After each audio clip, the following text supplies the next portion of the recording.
All right, just a couple of thoughts. One that's sort of deeply cosmic and another one that is fascinatingly disturbing, I think. But you'll be the judge of this. Consider a couple of fundamental facts that has been gleaned in the past 60 years. That the ingredients, if you had asked your chemistry teacher 50 years ago, once you looked at that mysterious chart of boxes that sat in front of your class, the periodic table of elements, where did those elements come from? The chemistry teacher would actually not have an answer for you. They'll say, well, we dig them out of the earth. That's not where they come from. It took modern astrophysics to determine the origin of the chemical elements. We observe stars. We know what goes on in their center. They explode, laying bare their contents. And what we have discovered is that the elements of the periodic table, that which we are made of, derive from the actions of stars that have manufactured the elements, exploded, scattered their enriched guts across the galaxy, contaminating or enriching gas clouds that then form a next generation of stars populated by planets and possibly life. And so, when you look at the ingredients of the universe, the number one ingredient is hydrogen. Next is helium. Next is hydrogen, helium, oxygen, carbon, nitrogen. Those are the top ingredients in the universe. And you say, well, okay, that's kind of cool. Well, and you look at Earth, because we like thinking of ourselves as special, we say, oh, we're special. Well, what are we made of? Well, what's the number one sort of molecule in the body? It's water. It's water. Well, what's water made of? H2O, hydrogen and oxygen. Hydrogen and oxygen. In fact, if you rank the elements in the human body, with the exception of helium, which is chemically inert, useless to you for any reason other than just to inhale it and sound like Mickey Mouse, you can't die from helium unless that's all you breathe. Number one in the human body is hydrogen. Matches the universe. Number two is oxygen. Matches the universe. Number three, carbon. Matches the universe. Number four, nitrogen. Matches the universe. And for each of us, the fifth element, other, is the same in both places. Okay? Other. So, we learned in the last 50 years that, of course, not only do we exist in this universe, it is the universe itself that exists within us. And had we been made of some rare isotope of bismuth, you would have arguments, hey, we're something special. But there are people who are upset by that fact, saying, well, that mean we're not special? Well, I think it's special in another kind of way. Because when you look up at the night sky, it's no longer we're here and that's there. It's that we are part of that. And that association, for me, is actually quite enlightening and ennobling and enriching. In fact, it's almost spiritual, looking up at the night sky and finding a sense of belonging, given what we've learned about the night sky. And so now we have ourselves. Now, are we alone in the universe? We're made of the most common ingredients there are. And our chemistry is based on carbon. Carbon is the most chemically active ingredient in the entire periodic table.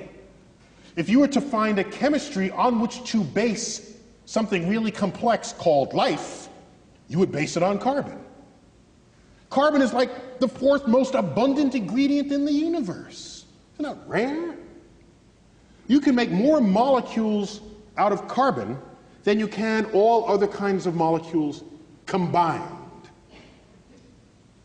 So if we ask ourselves, are we alone in the universe? It would be, in spite of my diatribe about UFOs, I tell you in the same breath that it would be inexcusably egocentric to suggest that we are alone in the cosmos. The chemistry is too rich to declare that. The universe, too vast. There are more stars in the universe than grains of sand in all the beaches of the world. There are more stars in the universe than all the sounds and words ever uttered by all humans who have ever lived. To say we're alone in the universe. No, we haven't found life outside of Earth yet. We're looking, haven't looked very far yet, Galaxy's this big, we looked about that far. But we're looking. And how about life on Earth? How is it hard to form? Just because we don't know how to do it in the lab doesn't mean nature had problems.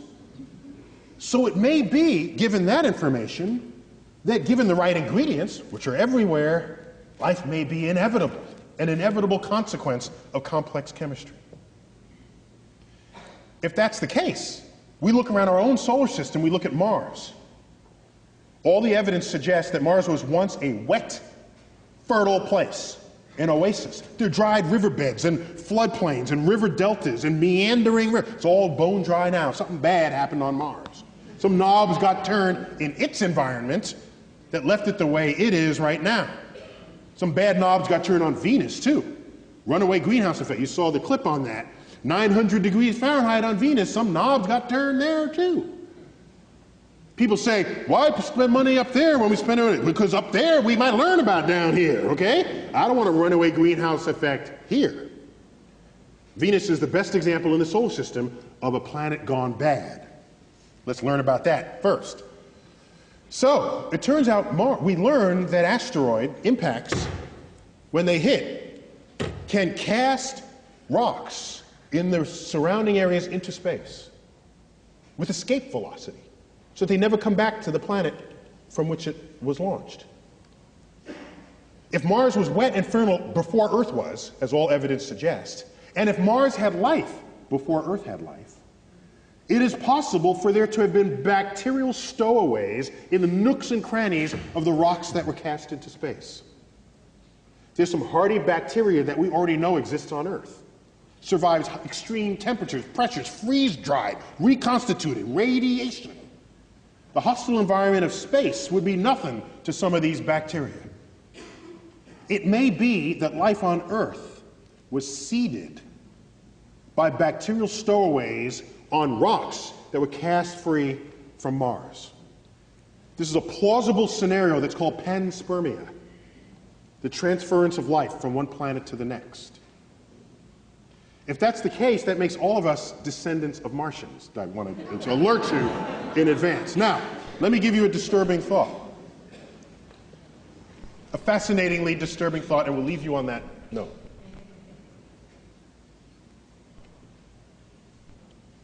If you look at our closest genetic relative to human beings, it would be the chimpanzee. We share like 98+% identical DNA. We are smarter than a chimpanzee. So let's invent a measure of intelligence that makes humans unique. Let's say intelligence is your ability to compose poetry, symphonies, do art, math, and science, let's say, okay? Let's make that as the arbitrary definition of intelligence for the moment. Chimps can't do any of that. Yet we share 98, 99% identical DNA, okay? The most brilliant chimp there ever was maybe can do a little bit of sign language. Well, our toddlers can do that. Toddlers. So here's what concerns me deeply. Deeply. Everything that we are that distinguishes us from chimps emerges from that 1% difference in DNA. It has to, because that's the difference. The Hubble telescope, that's in that 1%. Maybe everything that we are that is not the chimp is not as smart compared to the chimp as we tell ourselves it is. Maybe the difference between constructing and launching a Hubble telescope and a chimp combining two finger motions as sign language, maybe that difference is not all that great. We tell ourselves it is, just the same way we label our books optical illusions. We tell ourselves it's a lot. Maybe it's almost nothing. How would we decide that?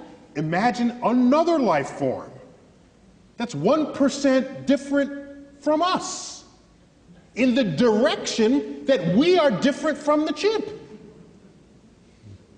Think about that. We got 1% difference and we're building the Hubble telescope. Go another 1%. What are we to they? We would be drooling, blithering idiots in their presence. That's what we would be. They would take Stephen Hawking and roll him in front of their primate researchers and say, well, this one is like the most brilliant among them because he can do sort of astrophysics in his head. Oh, isn't that cute? Little Johnny can do that too. Oh, that's so nice. Oh, in fact, Johnny just did that. Let me get it. It's on the refrigerator door. Here he is. He did it in his elementary school class. Think about how smart they would be. Quantum mechanics would be intuitive to their toddlers. Whole symphonies would be written by their children and, like I said, just put up on the refrigerator door the way our pasta collages are on our refrigerator doors. So the notion that we're going to find some intelligent life and have a conversation with it? When was the last time you stopped to have a conversation with a worm? Or bird? Oh, well, you might have had a conversation, but I don't think you expected an answer, all right? So, we don't have conversations with any other species on Earth with whom we have DNA in common. To believe that some intelligent other species is going to be interested in us enough to have a conversation? They'll look at our Hubble telescope and say, oh, isn't that quaint? Look at what they're doing. So I lay awake at nights wondering whether simply we as a species are simply too stupid to figure out the universe that we're investigating. And maybe we need some other species, 1% smarter than we are, for which string theory would be intuitive, for which all the greatest mysteries of the universe, from dark matter, dark energy, the origins of life, and all the frontiers of our thought would be something that they would just self-intuit. I'm jealous of that possibility because I want to be around for those discoveries. Thank you all.